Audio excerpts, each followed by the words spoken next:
Ustazah, urusan dunia nih, rezeki ini yang paling jadi pikiran saya Ustazah. Emang bisa ya Ustazah kita ngandelin Nabi Muhammad? Bisa banget teman-teman saya sekalian, bisa banget.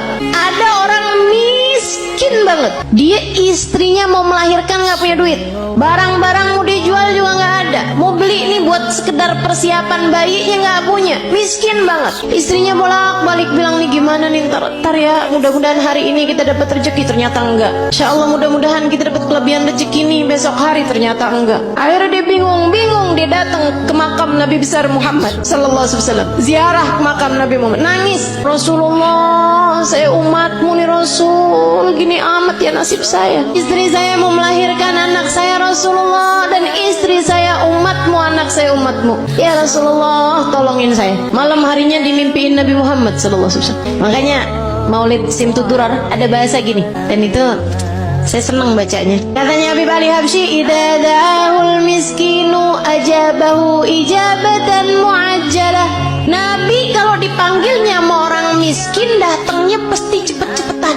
Nabi itu dari masa hidupnya Nabi Muhammad. Kalau ada orang kaya ngawinin, Nabi datang juga, tapi nggak selalu paling awal. Tapi kalau orang miskin ngawinin, Nabi datang duluan sebelum yang lain-lain. Enak banget ya? Sampai sekarang juga Nabi tuh kayak gitu. Jadi Bu, kalau kamu ngerasa ya ampun rezeki sulit banget di dunia, tenang. Nabi kalau dipanggil sama orang miskin datangnya cepet. Maka deketin Nabi Muhammad terus.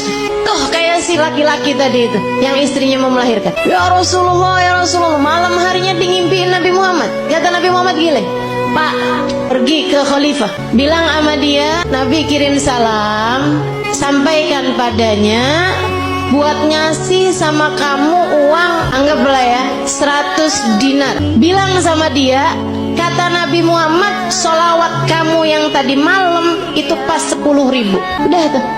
Habis itu dia kebangun, aduh bingung juga nih, seneng ngimpi Nabi, seneng dikasih isyarah, tapi kan caranya kan gak normal nih, gak wajar.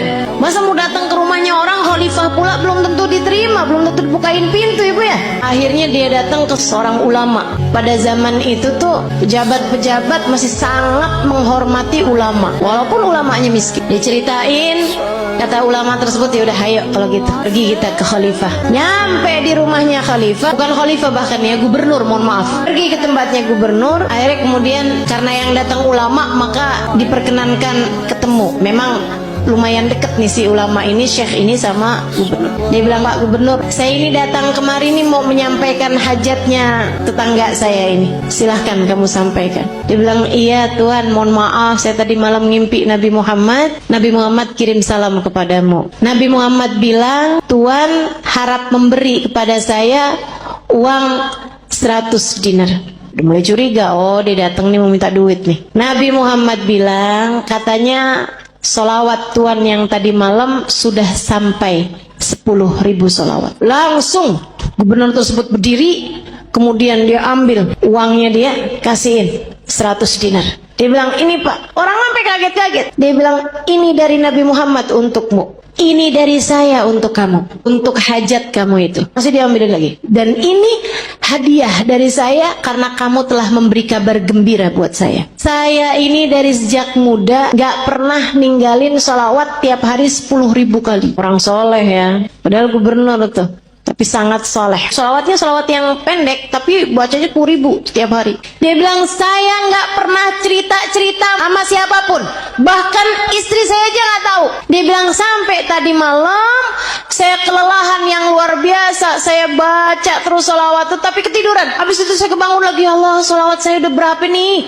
Saya lanjutin sholawat lagi, capek banget, sampai ketiduran. Dia bilang, saya nggak tahu jumlah sholawat saya berapa, tapi saya doa aja, ya Rasulullah, kalau sholawat saya sampai 10.000, tolong kasih tahu saya, wahai Rasul. Dia bilang, hari ini kamu datang membawa kabar gembiranya dari Nabi Muhammad. Makasih banyak Pak, Masya Allah.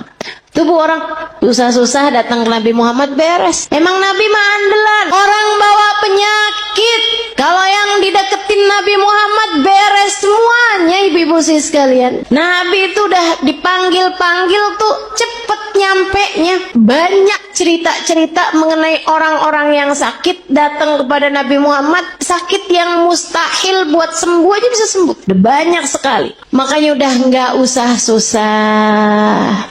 Yang penting dalam hidupmu itu jangan pernah tinggal Nabi Muhammad. Gimana caranya? 3 aja dah gampang. Sholawatan yang banyak, yang taat sama jalan Islam, dan yang ketiga yang cinta sama Nabi Muhammad.